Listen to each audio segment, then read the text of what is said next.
Morning folks, Kevin here. Well, it's July 8th, 2018. I'm up near the woods line here, more towards the eastern side of the property, near Pond 3.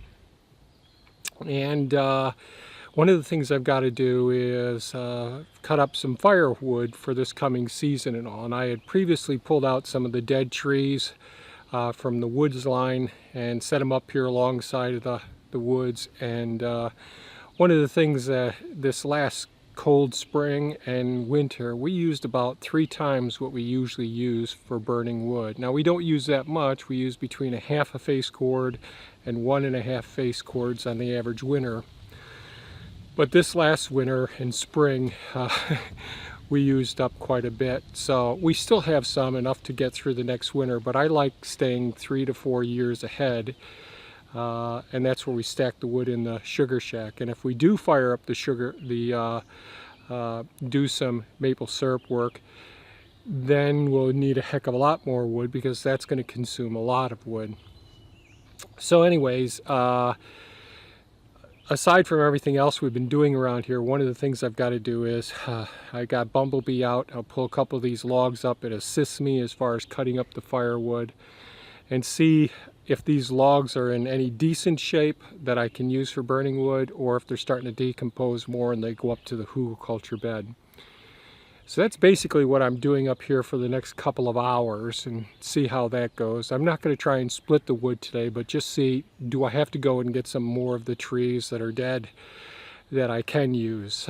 We have plenty of dead trees on the property, but I just want to make sure that I've got enough of them at this time of year for this coming winter season and future winter seasons as well.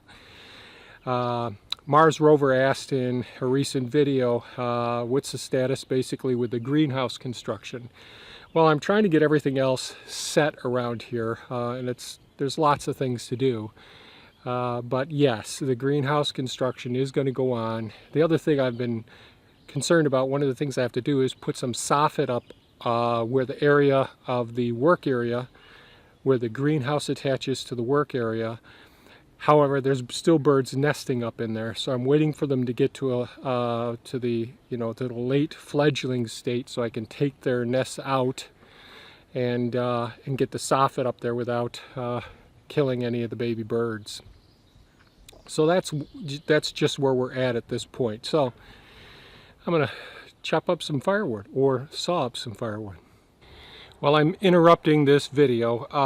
It's the next day, July 9th, 2018, and I discovered, after cutting up the wood that was laying in the piles over here that I had previously scavenged from dead trees, I could see a lot of it was really meant for hugelkultur. So in the video that follows, initially you'll see how I use Bumblebee, the mini excavator, to assist me in cutting up the logs. So basically I use the bucket of the excavator to hold the logs, move the logs around, to help me get them started in piles, and it makes it easier so that the blade doesn't get pinched when I'm cutting the wood.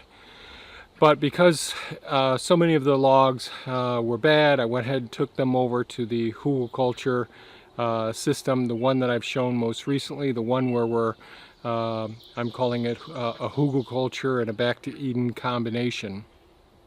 But I realized I needed to get harvest some more of the dead trees in the woods. So what follows after the initial part of the video, sawing up the wood, is some video of me on Bumblebee, the mini excavator, with a GoPro strapped to my chest, basically pulling up the root balls and taking the trees down. Now it's a challenge. I wish I had one of those 360 degree video recorders, so you could actually see as I'm maneuvering. Thank goodness I've got the mini excavator, because the trees are so close together and so many of them are dead, and if I bump into one of them with the glass, as I've done in the past, I can shatter the glass, and that's not cheap.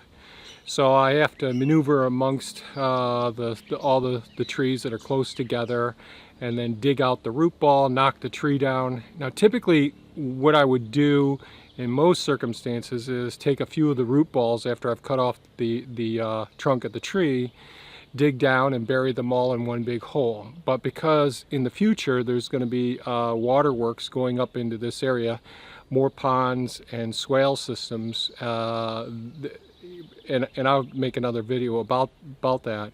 I really don't want to be burying more root balls or trees in that area until after I establish exactly where the earthworks is actually going to go through. So this could be a very long, boring video, but that's what follows.